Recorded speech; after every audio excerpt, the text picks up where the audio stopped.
Loch Lomond, a prince met his fate by the grey water's side. His name now lies quiet in whispers of history. Yet once Scotland marched with their chieftain as their pride.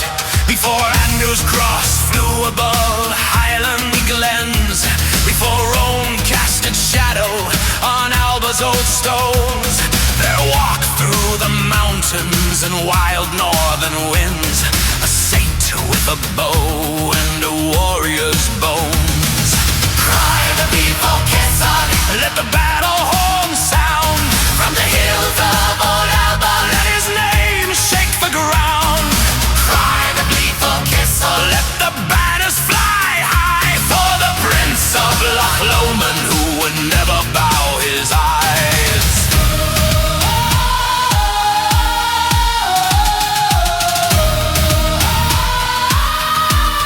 Born heir to the throne of great Munster's green lands, with a crown and a kingdom in his hands, he sailed from his birthright with faith in his heart to preach in a Scotland of iron and stone.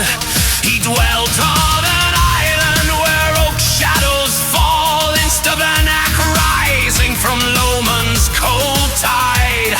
A monk's humble house in the mist and the squall, yet a fighter who walked with a bow and arrow at his side. Cry the people, Kessel, let the battle horn sound. From the hills of Lord Alba, let his name shake the ground. Cry the people, Kessel, let the banners all rise for the prince of Loch Lomond, who would never bow his eyes.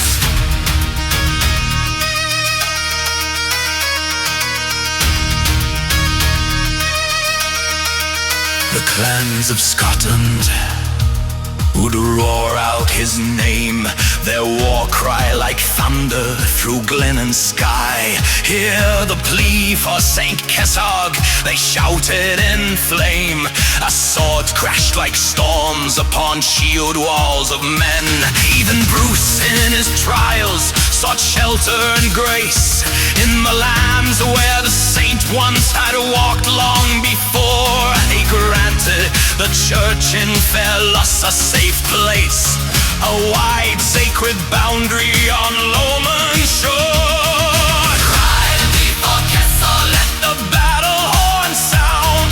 From the hills of Old Alba, let his name shake the ground. Cry the people, Kessel, let the old war cry rise for the saint of Loch Lomond, who will never truly die. For the saint of Loch Lomond, who will never truly die.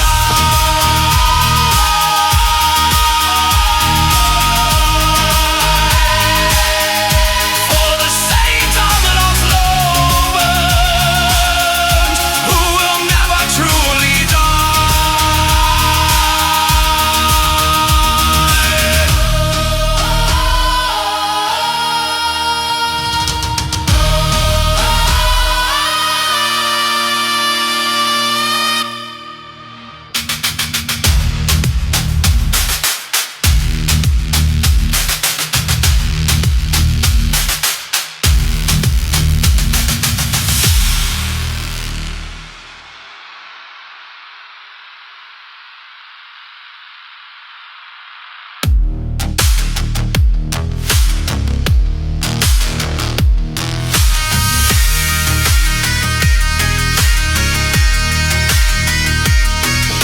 shores of Loch Lomond, a prince met his fate by the grey waterside. His name now lies quiet in whispers of history. Yet once Scotland marched with that chieftain as their pride. On the shores of Loch Lomond, a prince met his fate by the grey waterside. On the shores of Loch Lomond, a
Shores of Loch Lomond, a prince met his fate by the grey water's side. His name now lies quiet in whispers of history.